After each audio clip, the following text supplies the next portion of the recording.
खोर्धा सदर थाना सियालिया ब्रह्मपुरा गाँव में खଣି खादन को नहीं देखा देछि असंतोष। किछि दिन हेबो सही अंचल रे एक कौरी निलाम हेबा सहित जिला प्रशासन ब्लास्टिंग करिबा को अनुमति प्रदान करिछे।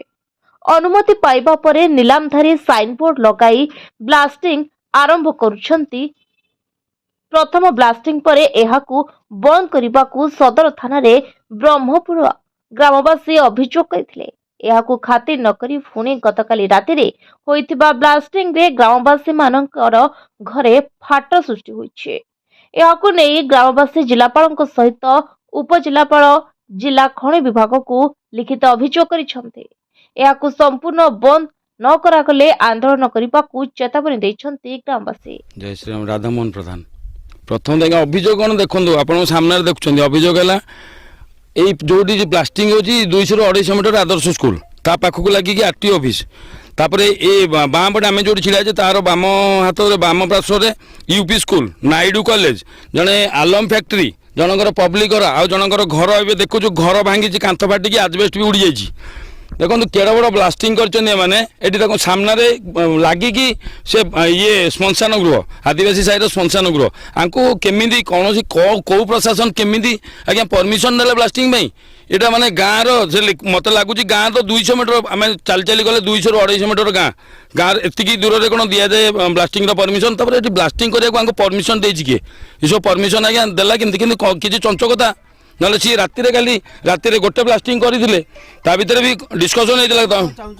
आम टोटाल पहाड़ बंद हो इनक्वारी प्रॉपर इनक्वारी हो आउ ये पहाड़ इनक्वारी से इनक्वारी करूँ आम कहूँ जे बंद कर दियो इनक्वारी करके बंद करूँ। लक्ष्मीनारायण जेना ब्रह्मपुरा ग्रामवासी असुविधा आज्ञा ये अनेक प्रकार असुविधा हो ब्लास्टिंग द्वारा ये किए से परमिशन देला भाया जगार बरुणी पाद से बरुणी तले आम घर आम परिवेश नष्ट हो पाखे स्कूलटा अच्छी ये आमर मुख्य रास्ता ये 50 मीटर भी हेनी ये ब्लास्टिंग परमिशन किए देला ब्लास्टिंग अनेक प्रकार असुविधा हम आज्ञा से आम चाहूँ ये ब्लास्टिंग बंद हो ये गाँटा आम आज्ञा बहुत पाखे अच्छी ये 200 मीटर भी हेनी बाय पाखे 200 मीटर निर्मला तार आम घर फटई से होल करदेबुनि बेगी आम जा ग्रुप लोक विदा करदेबु कौ इनिस्पट कहीं किसी करें गाली राति एत जोर फुटे आम शोई बसी पार्नु आम दिह थरईदेला खट फट सब दुलकईला झरका कबाट सब बाड़ी करदे और आमर तो फाटी मुझे कह कह देखनी मो ना गदाधर ताड़ घर बाई ब्रह्मपुरा ये कौन ये आम ये रही पार्नु जो प्रकार ब्लास्टिंग हो घर गोटे फाटी आजबेस्ट खसी सियाल भी सी बाप पु सी मेला को बाहरी पड़े एत जोर आवाज है कौन गोटा एमती फुटला ताको आगुरी विरोध कराई जे से कहला जे मु ना ब्लास्टिंग करबिनी बोली से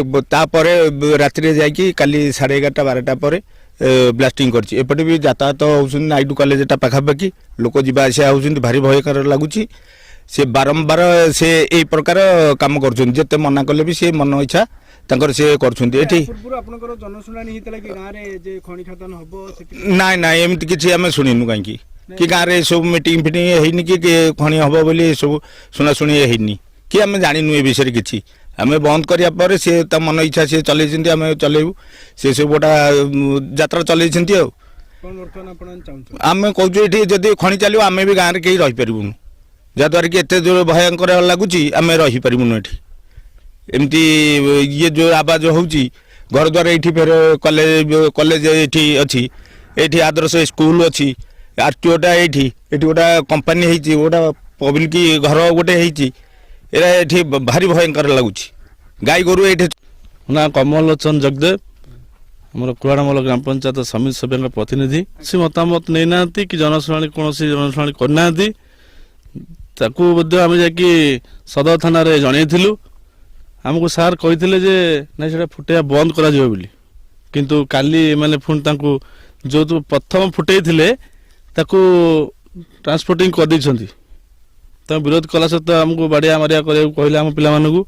कहला भी से ट्रांसपोर्टिंग कर पुणी काली फुटे जदि बार बार एमती हुए निश्चित रूप से आम जा जिलापाल ऑफिस घेराव करूँ जो ଅଛି ଲୋକ हजार हजार लोक खाया पाऊना तापंग मुंडिया बंद अच्छी एठी परमिशन मिलला केमती जब तापंग मुंडिया चली पारनी ताले एठी केमती परमिशन मिलला जो परमिशन रे कहउछन्ती जे एठू गाँ अच्छी 3 किलोमीटर या मु अनुरोध करी कहूची एठू मापी दियंतु जदि 3 किलोमीटर होतिबो निश्चित रूप चलेबे एठी गोटे फैक्ट्री अच्छी अलार्म फैक्ट्री बोले गोटे अच्छी एठी आदर्श स्कूल अच्छी आमर जिलापाल ऑफिस पाखे एसपी ऑफिस पाखे एटी राति एत जोर साउंड करके फुटाऊँ प्रशासन केमती शोची कौन पे पदक्षेप नौना मु प्रशासन को अनुरोध करी कहूँ यार पदक्षेप नियंतु।